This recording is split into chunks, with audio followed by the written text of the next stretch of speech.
Hi guys, welcome to this session on Microsoft Word. In this module we're going to look at find and replace. On the right hand side of the Home tab, I've selected the Home tab, you find and replace. So this is what I'm going to click on, replace. The box comes up there, so the first part of the box is just find, second part is replace, third part is go to. So replace. So the example I want to do first of all is find the word Microsoft in this document. So I'll type Microsoft at the top and replace it with the word Lotus down the bottom there. Now the temptation is to go replace all, but that can be quite dangerous because you could end up putting a word inside a word that shouldn't be there. In this example that would be okay because these are names, so that would probably work. But still, I want to do it like this. I'm going to click on replace first. It goes to the first occurrence of Microsoft. Now let's say in this example I don't want to replace that one. I can just ignore that and go find next. Finds the next occurrence of Microsoft. So this one I can replace, and now I can click through the document, click in replace, or if I didn't want to replace that one I would go find next, but I do want to replace that one, and that will finish this one off. Click OK to that. Now if I type the word the and replace it with the word that and do click replace all, let's see what happens. I've made 16 replacements, but if I move my little box you can see that there it has placed the word that inside the word there. It's done it again there, and no doubt there are a few other mistakes further down, and now that would be a problem in itself trying to correct that. Now I know we haven't saved this, so we've got undo at the moment, so that would be okay, but just be careful about clicking replace all. Now let's have a look at this one. Let's have a look at finding the word office and changing it to the word room, but this time I'm going to click on more because I have more options, and what I would like to do is change it to a different font and a different color. So I'm going to click back on there because in my experience sometimes when you click this button it jumps back up to the top option. So I'm just double checking that I'm on this one.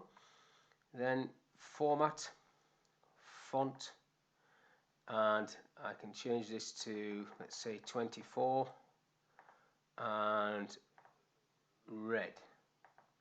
Okay to that. Oh, didn't pick the color. Red. Okay to that. And then I will go, in this example, replace all, but you can see the format there. Replace all. 14 replacements. Click OK. So you can see how that works. Now, next one, I'm going to type the word specialist and replace it with expert. But I've got to get rid of this. This is a legacy from the previous one, so no formatting is what I need to do for that. And then again you're going back into format, font, and this time I'll pick a blue color and underline, double underline, and pick a different font, size 20. So that's what it's going to do. Click OK. There's the information. Replace all. Okay, so you can see it in there. So that's basically how find and replace works. The key to all of this is making sure that you clear off any legacy formatting before you do the next one. So last one, just one more time, program, change that to event and do the format font. You've also got these options you could use, but I'll stick to font for this, and I'll pick a different color, amber, bold, and let's make it quite large, 36. OK, replace all. It's done 7 replacements. Click OK, and then when you're finished you can delete these out. You don't even have to delete it out really. Clear the formatting, close the box. Now what I want to do in the rest of this session is just basically reset this back down to normal font. So I'm going to select Control and then A to select the whole document, and then Control and Spacebar to put the document back to the default font. Now it hasn't changed the actual words that I changed, but it's put the font back to Times New Roman 12 point. So the next little bit in this session is going to be borders and shading. So first of all, I'm clicking into this first paragraph and I want to select an outside border or all border.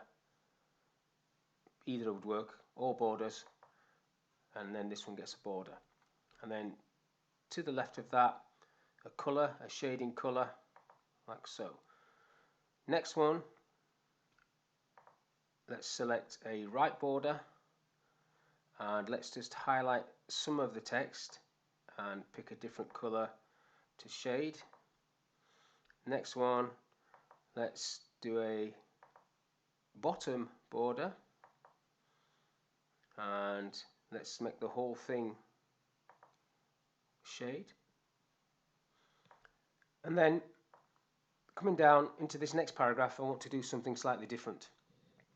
So I am going into borders and shading at the bottom to this box. So I could use this box to create exactly the same. There's the border, or I've got a shadow option, a 3D option. I've got color options for the lines, so let's go for red, and line thickness, let's pick a thick line so it stands out, so you can see it there now. You've got paragraph option there. You've got options on that paragraph, so you can basically move it from the text. So if I just show how this works, so it's moving the border away from the text. You can do the left right as well. Click OK to that, click OK again, and you can see that coming on there now, big thick line. Now next paragraph, if I go back into borders and shading, you've got a page border which has exactly the same things, box for the whole page, but in addition to these styles down this left hand side, you also have these options under this heading at the very bottom. Now there are quite a few different options in there, and as you get further down, these look like certificate edges, quite a long way down actually, so these ones go back up a bit. If I click on that one, that's more like an attendance certificate you can do. Click OK, and then you get that going on the page. That's the page border and paragraph borders. Now if I do Control A and Control Spacebar now, nothing happens to the text because I didn't change the text. But to reset the paragraphs, the key command is Control Q, and that should take all the borders off the paragraphs and all the shading. So that's reset the paragraphs. The page border is not part of that process, so that's stayed on. To remove the page border, I need to go back into borders and shading, back onto page border, and take this off. None, and none, and then OK, and that is off. So just to have a little play with this, let's see if we can do something with this document. So there is the right indent marker, which I'm just going to move into, say, 14. In fact, before I do that, I need to highlight the whole document. So let's just highlight the whole document. So pull that to 14, make it justified, and now a right border down the right hand side, like so. There's the right border. So I've used justification. I could put a numbered list on there, and you see you're getting a multiple set of features. There's the hanging indent for the numbered list. The first line indent is the numbers, and then the body of the text is hanging off. You've got a right indent over there, and you've got a right border with some space to write or sign to say you've read that information.